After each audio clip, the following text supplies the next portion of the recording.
Hi everyone, today I'm going to show you how to make these really pretty little flowers, and I usually sell them to brides or bridesmaids, but you can use any material and make them for any time.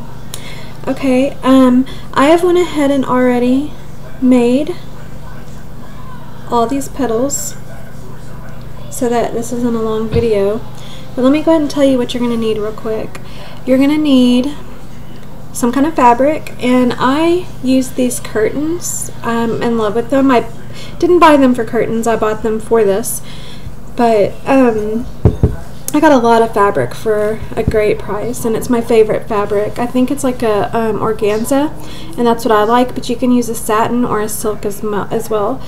You're also going to need some felt for your backing of your flower. I just cut out this felt circle, and you're going to need a bead or a button for the middle of your flower, and you're also going to need a hair clip, any kind you like, a comb or clip or whatever, or a magnet if you want to make these magnets, or you can leave the back flat so you can use them for scrapbooking. You're going to need a needle and thread with the knot. You're going to need scissors, and you're going to need a lighter or a candle. And that seems kind of weird, but it's to melt the edges of the petals. And then, of course, last but not least, a glue gun. So this is how I've done it. This is a harder way to make petals, but it makes a prettier flower. You have to cut each individual and then singe each end, but I'm going to show you this easy way. And I've already done mine. We're going to just do one petal, but you start from biggest to smallest, and you're just going to make however many you want. You can do anywhere from 3 layers to 10. It doesn't matter, however many layers you want. And you're just going to cut a circle. I don't use any patterns or anything. Sorry about that noise in the background. I have children here. Okay, and then so as you can see, my circle's not perfect. It can be even worse than that. Doesn't matter. And I'm gonna take my lighter. Let me get on the screen here. And you're simply going to just first you're gonna take. I like to take my finger here, and wherever you're gonna want the curve of the flower, you're going to need to kind of pinch it so it will curve that way. So I kind of curve my material. I take my lighter, never touch the material to the lighter, hold it way above until you see it start to bend. And then you just go around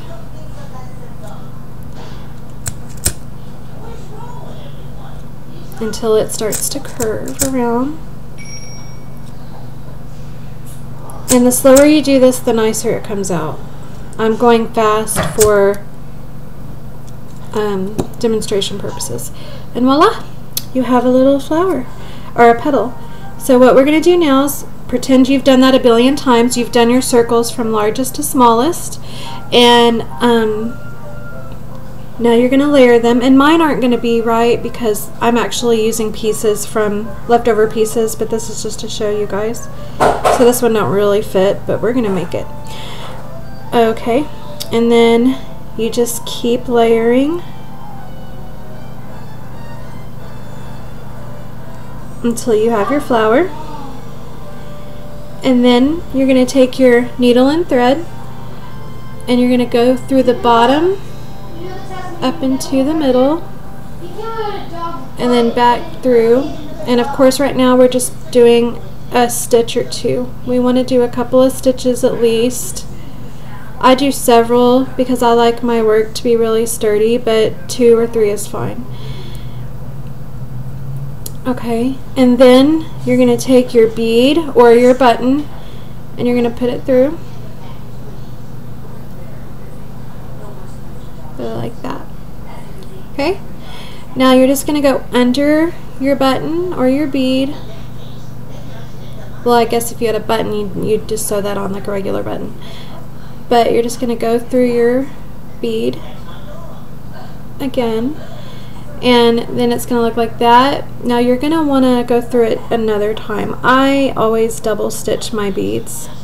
So I literally just pull this through, work my bead through, if I can see it.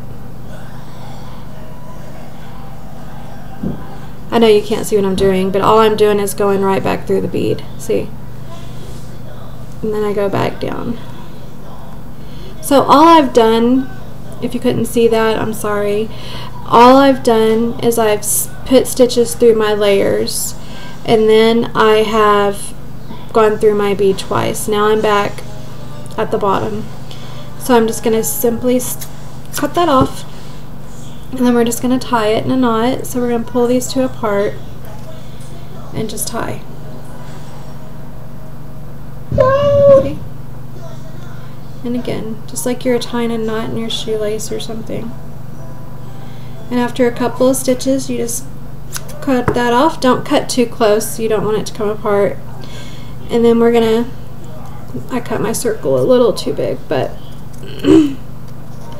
we're going to use our felt for the backing, and this secures the hairpin on. That's a good size. So now we're just going to take this circle and we're going to fold it in half like that. And now we're just going to take a little snip. Can you see me? Let's see. Little snip. I mean, we're barely cutting a little snip in it. See? Just barely. And all that does is create a hole for this guy. So all I've done is open this thing and stuck it through. You want the flat in the back. And then we're just going to put some hot glue.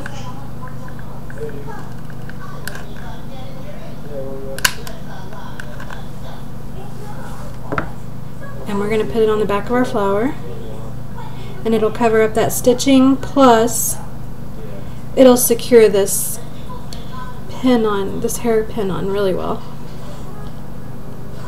Hair clip, whatever you want to call it. Hot. I use hot glue, so not that low temp stuff, so this burns. Okay, so there you have it. Now the ones I make for my website, I put a little bit more work into. I'm really careful to get everything completely even here. I put double, triple stitching in my bead. I do several layers of stitching throughout here, and you know, everything's got to be just perfect. But they come out, when you're doing them fast, they still come out beautiful. So anyway, there you go. And you can also always just glue your bead on. You do not have to sew it. Or you can find pretty little cabochons, however you want to do it.